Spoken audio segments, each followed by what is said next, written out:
அனைவருக்கும் வணக்கம். இன்னைக்கு நம்ம பார்க்க போகிற ஒரு வாஸ்து டிப்ஸ் என்னென்னு பார்த்தீங்கன்னா, வீட்டில் அதிர்ஷ்டம் பெருக, முயற்சித்த அனைத்து செயல்களிலும் வெற்றி கிடைக்க, இந்த ஒரு சிலையை வீட்டில் இப்படி வைத்தாலே போதுங்க. வாஸ்து குறைபாடுகள் நீங்கி அனைத்து வளங்களையும் பெறலாம். வாங்க இன்னைக்கு அதை பற்றி பார்க்கலாம். ஒவ்வொரு வீடும் ஆலயமாக கருதப்பட வேண்டும். அவ்வாறு ஆலயமாக வீடு திகழ்வதற்கு வீட்டில் இருக்கக்கூடிய எதிர்மறை ஆற்றல்கள் விலகி நேர்மறை ஆற்றல்கள் அதிகரிக்க வேண்டும். இதற்கு மிகவும் முக்கியமாக நமக்கு துணை புரிவதுதான் வாஸ்து. வாஸ்துப்படி ஒருவர் வீட்டை அமைத்தால் அந்த வீட்டில் எதிர்மறை ஆற்றல்கள் இருக்காது என கூறப்படுகிறது. ஆனால் நாம் இருக்கும் சூழ்நிலையில் வாஸ்து குறைபாடு இன்றி எந்த ஒரு இல்லங்களையும் நம்மால் அமைக்க முடியாது. ஏதாவது ஒரு ரீதியில் ஏதாவது ஒரு வாஸ்து குறை என்பது இருக்கத்தான் செய்யும். அப்படி இருக்கக்கூடிய குறைகளை நீக்கி நமக்கு அதிர்ஷ்டத்தை அள்ளித்தரக்கூடிய அதே நேரத்தில் நாம் முயற்சிக்கும் செயல்களில் வெற்றி கிடைக்க எந்த சிலையை எப்படி வைக்க வேண்டும் என்றுதான் இந்த வாஸ்து குறித்த வீடியோவில் நாம் பார்க்க போகிறோம். சொந்த வீடாக இருந்தாலும் சரி, வாடகை வீடாக இருந்தாலும் சரி, அலுவலகமாக இருந்தாலும் சரி, எந்த இடமாக இருந்தாலும் சரி, 4 சுவர் எழுப்பி கூரை போட்டுவிட்டால் அது வாஸ்து பார்ப்பதற்குரிய இடமாக கருதப்படுகிறது.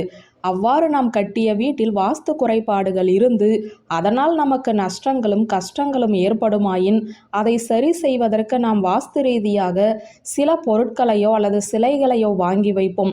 அந்த வகையில் இன்று நாம் பார்க்க போவதுதான் வாஸ்து ஆமை. ஆமை புகுந்த வீடு முன்னுக்கு வராது என சொல்லுவார்கள்.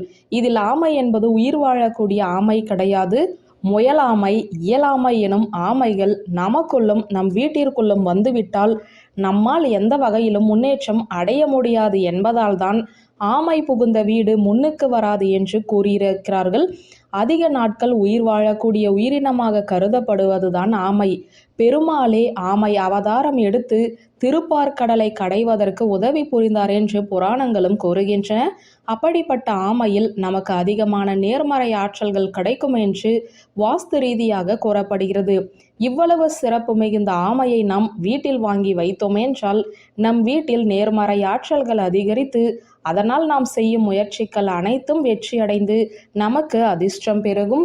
இந்த ஆமையை சரியான முறையில் நாம் நம் இல்லத்தில் வைக்க வேண்டும். அதற்கு அந்த ஆமை அளவிற்கு ஒரு தட்டை எடுத்துக்கொள்ள வேண்டும். அந்த தட்டில் நீரை ஊற்றி அந்த நீரில் ஆமை இருப்பது போல வைக்க வேண்டும்.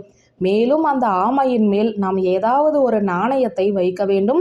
சில ஆமைகளின் வாய் திறந்தபடி இருக்கும் பட்சத்தில் அதன் வாயிலும் நாணயத்தை வைக்கலாம். எந்த திசையை பார்த்து வேண்டுமானாலும் வைக்கலாம். ஏனென்றால் இந்த ஆமைக்கு நாலா பக்கம், அதாவது 360 டிகிரியுமே நேர்மறை ஆற்றல்களை வெளிப்படுத்தும் தன்மை இருக்கிறது. இவ்வாறு வைப்பதன் மூலம் நமக்கு அதிர்ஷ்டம் அதிகரிக்கும். வாஸ்து ரீதியாக இருந்த கோளாறுகள் அனைத்தும் நீங்கி செல்வ செழிப்பு ஏற்படும் என கூறப்படுகிறது. வியூவர்ஸ், இந்த வீடியோ உங்களுக்கு பிடித்திருந்தால் லைக், கமெண்ட், ஷேர் பண்ணுங்க. நன்றி.